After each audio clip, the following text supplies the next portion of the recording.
Prezados, nesse vídeo nós continuaremos com os conceitos fundamentais, dando continuidade ao vídeo anterior, aos vídeos anteriores de introdução ao JavaScript.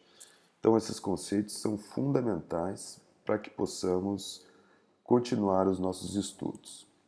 Então assim vamos lembrar que o JavaScript ele é uma linguagem de programação orientada a objetos, interpretada e responsável ou destinada a manipular eventos do navegador. Através dessa manipulação desses eventos, que são fornecidos pelo DOM, o modelo de objetos de documento, nós conseguimos interagir com o navegador e alterar o seu conteúdo. Podemos fazer várias coisas dinâmicas em tempo real e de execução. No vídeo anterior, nós vimos uma série de exemplos onde o JavaScript pode agir no browser. Então, exemplos que incluíam ações de arrastar, soltar, de dar zoom no mapa, de fazer uma série de coisas dinâmicas e feitas pelo usuário. E para fazer tudo isso, o JavaScript ele precisa do navegador. Ele precisa acessar os elementos do navegador. O navegador deve oferecer acesso a cada elemento, né? Nós já veremos mais à frente quais são esses elementos, para que a gente consiga então usar os métodos para acessar esses elementos e, eventualmente, substituí-los, manipulá-los de uma forma geral. Bom, dito isso, a gente vai ver então três coisas super importantes nesse contexto da programação JavaScript. A primeira coisa importante é em relação ao navegador, o navegador que interpreta esse JavaScript, né? Então, como fazer isso, né? Como que a gente vai acessar esses elementos? Então, o navegador ele vai interpretar o código do programador, que é de forma sem a compilação, né? A interpretação. O navegador tem que fornecer essa referência para todos os elementos, né? De acordo com a árvore do modelo de objetos do documento. E esses elementos, então, são chamados de objetos. A gente vai ver esse detalhe mais à frente. Então, todo elemento de uma página, como um título, um parágrafo, uma imagem, sempre possui uma referência para que nós possamos acessá-los e manipulá-los. Uma segunda coisa muito importante é nós termos a noção do que realmente são esses objetos, todos esses objetos que nós comentamos aqui, que inclui links, o título da página, a barra de status, tudo, imagens, parágrafos, textos, listas, etc. Lembrando que esses objetos, então, nós temos lá no nosso material um texto com mais detalhes sobre essa explicação aqui. Se eu quiser escrever alguma coisa, eu vou colocar lá document.write e vou escrever alguma coisa no texto, no corpo do documento, né? JavaScript. Teste de escrita. Então, estou usando um método de escrever uma string na página do documento. Se eu quisesse ver uma propriedade window, que é um objeto, o objeto janela, ponto height, alguma altura, ou a largura, ou o tamanho, seria dessa forma, então, para acessar, ou para atribuir um novo valor, né? 400 pixels, alguma coisa com essa ideia aqui. E uma coisa que não podemos esquecer é o ponto e vírgula sempre para finalizar uma instrução. Então, esse caractere aqui é fundamental para a execução, senão não vai funcionar. Bem, então é claro que nesse nosso exemplo aqui, a pessoa que temos aqui e a bicicleta serve apenas para a gente associar com as coisas que a gente está acostumado e com fins didáticos, né? Então, os objetos que nós vamos manipular, eles são objetos do navegador, né? São os objetos de texto, de string, de dados, janela, ou aqueles que nós criarmos. Então, essa é a terceira coisa importante que a gente precisa reforçar. Os tipos de objetos, né?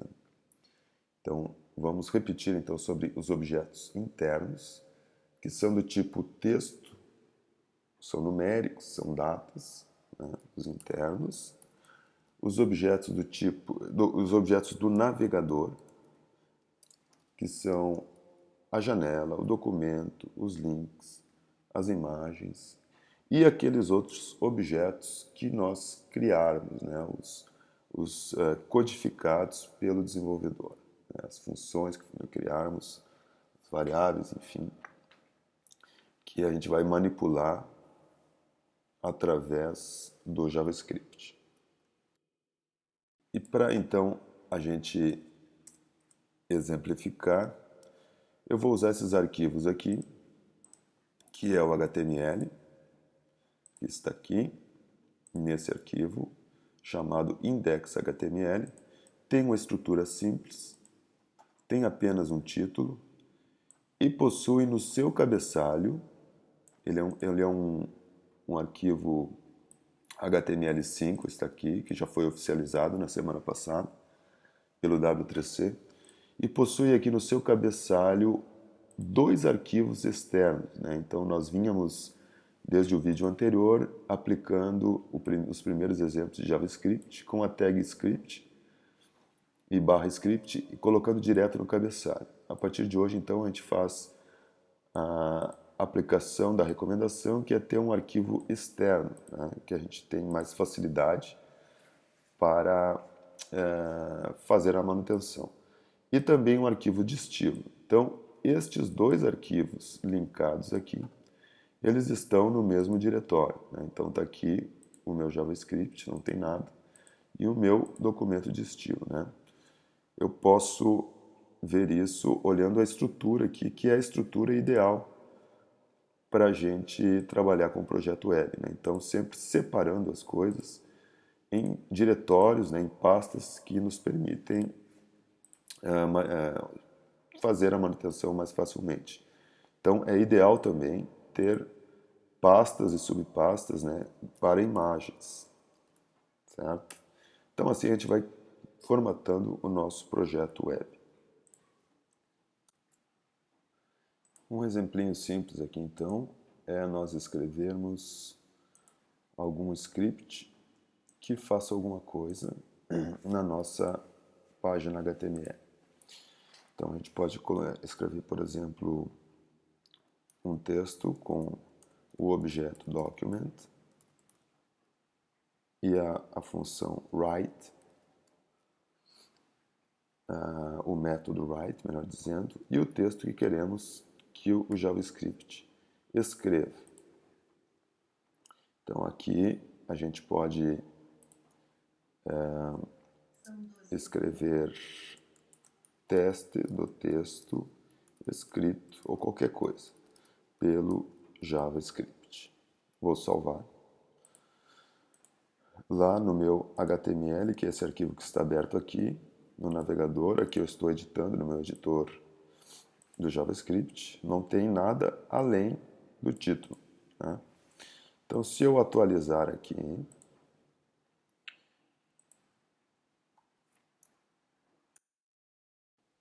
nada acontece. Provavelmente porque eu tenho algum erro de sintaxe ou não está associado a nenhum evento. Então, nesse caso aqui, está escrito de forma incorreta. O método, o objeto document, ele precisa ser especificado com letra minúscula. E o navegador não entendeu a ação que eu tentei atribuir. Então, eu vou atualizar novamente e está ali o texto escrito pelo JavaScript. Então, o nosso documento index.html não tem nada além do H1, que é esse aqui. E quando nós salvamos o documento e recarregamos, ele passou a escrever esse texto aqui, que também é um texto que não está envolvido em nenhuma tag, né? Se nós olharmos o fonte da página aqui, nós vamos ver que esse JavaScript nem aparece aqui. Ele é um texto dinâmico, então. E é óbvio que a gente pode envolver também esse JavaScript, essa string, em alguma tag do HTML, alguma tag conhecida pelo HTML. E é claro, então, que eu posso colocar aqui, por exemplo, um título H2, envolver essa string numa tag conhecida pelo navegador, atualizar, salvei, atualizei e vou ver o resultado. Então aqui eu tenho um H2 agora escrito pelo JavaScript e a gente também pode ver algumas coisas interessantes aqui, que é o seguinte: os navegadores eles mostram de forma diferente essas propriedades e os objetos do DOM, que é esse modelo de documento de objeto. Então aqui, se nós colocarmos a árvore do DOM, que é uma representação da hierarquia desses objetos, a gente vai encontrar a tag escrita pelo JavaScript, o título aqui, como sendo um elemento então criado, né, fornecido pelo navegador. Aqui está o nosso texto normal. O nosso código-fonte, entretanto, ele não tem esse texto porque não foi criado dinamicamente. Então, essa é um detalhe importante. O navegador mais interessante para a gente ver, a forma mais interessante que eu acho para a gente ver isso é com o Firefox, que ele mostra todos os elementos do DOM, suas propriedades, né, e seus métodos acessíveis ali e a forma como a gente pode acessar. Aqui o Safari não é tão bom em relação a isso aí.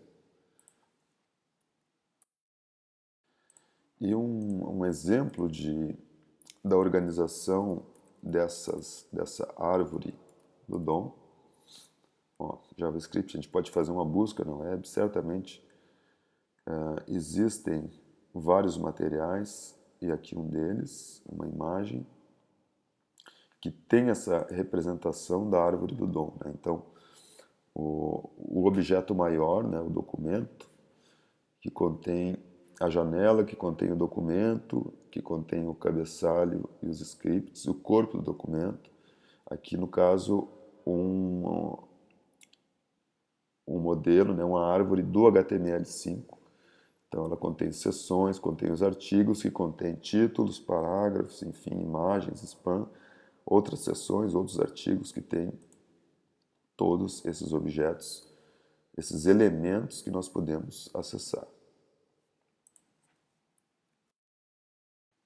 Então, esse plugin, só para a gente ter uma ideia aqui, é o Firebug do Firefox.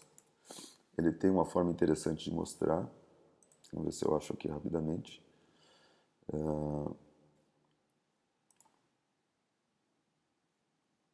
Uma forma interessante de mostrar essa organização do DOM. Então, se eu clicar aqui, por exemplo, eu tenho esses links aqui, o console, o código HTML, o CSS, os scripts e o DOM. Então, quando eu clico no DOM, eu posso ver os elementos ativos da página e todos os elementos que o navegador me fornece o acesso. O importante de nós marcarmos e fixarmos nesse momento é que essas funções todas que a gente está usando, esses atributos, essas características, esse método, ele é disponibilizado pelo browser, né? Então, por exemplo, se a gente colocar qualquer uma nova função aqui, a mesma que nós já criamos, ela também tem a sua referência conhecida pelo navegador. Então, se nós usarmos essa função, está aqui, ela é acessível, o navegador conhece esse método e ele nos disponibiliza a referência e nos dá o acesso. Então, essa função alert, por exemplo, ela é uma função que pertence ao seu objeto maior, que é o objeto window, né? Então, se eu escrever, por exemplo, da forma correta, window.alert, a função, estará mais correto ainda, né? Embora nesse caso, nesse exemplo, não seja necessário, mas a execução também acontecerá. Aqui atualizei e funciona. E o objeto, só para fixar, então o objeto window, desculpe, ele é a referência, ele é a raiz do documento, né? Então, essa referência, no caso, sendo esse objeto, a raiz, a origem, ele, nesse caso aqui, ele é desnecessário. Mas a maneira correta é a gente colocar. Vamos ver então um pequeno exemplo de como a gente poderia descobrir ou informar a largura ou tamanho dessa janela do nosso navegador aqui. Então, a gente pode aqui procurar largura, janela, JavaScript, navegador.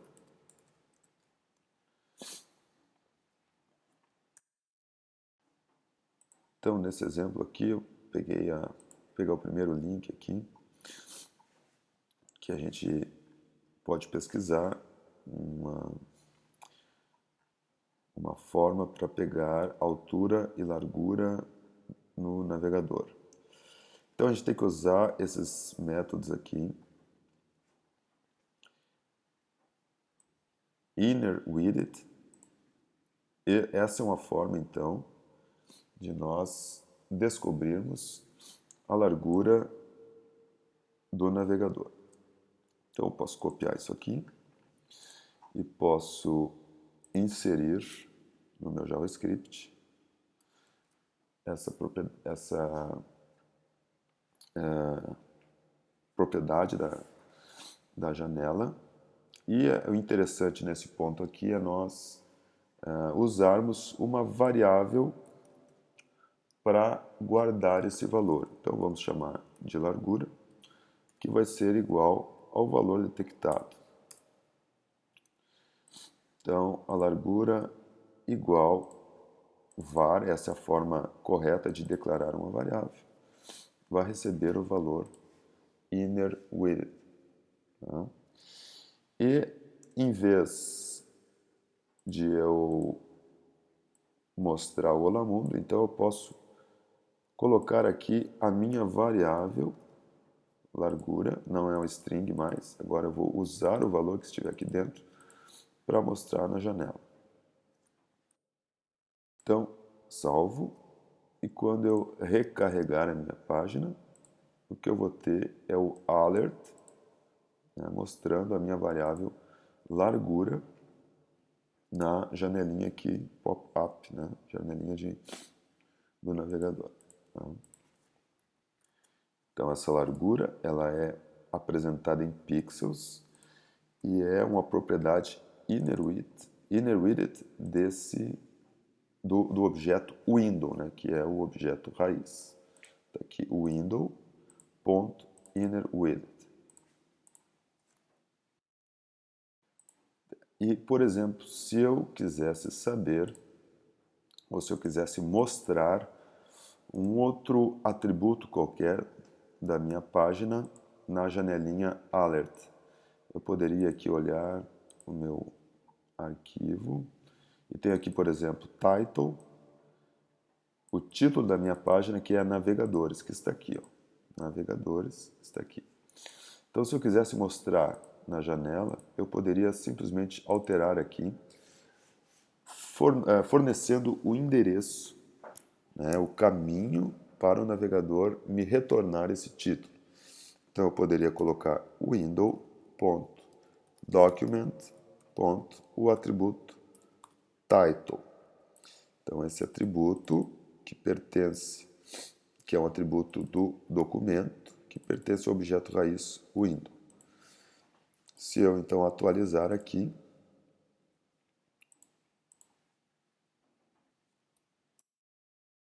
então deveria mostrar aqui o título da minha página, que nesse momento, provavelmente, pelo motivo de que os documentos externos são carregados antes da página, o JavaScript provavelmente não tenha lido ainda o título dessa página, né? Não terminou de carregar. Então ele bota lá JavaScript. E quando eu dou OK, ele termina de carregar e coloca o título normal da página. Então, por exemplo, se eu mover isso lá para o meu index, depois de carregar a página, envolvendo corretamente nas tags script /script. Então, nesse momento aqui é provável que o navegador já tenha carregado a página. Então, eu vou salvar e vou recarregar. Então, ali, como está lá no documento ainda, no JavaScript externo, dou um OK. E agora sim, navegador, está aqui a minha página. Depois que ele carregou e conhece o título, ele carregou então essa parte do script, depois de ter carregado toda a página. Então a primeira coisa que ele fez foi carregar esse, depois aquele outro. E nesse momento então não havia ainda conhecimento, acesso desse valor aqui.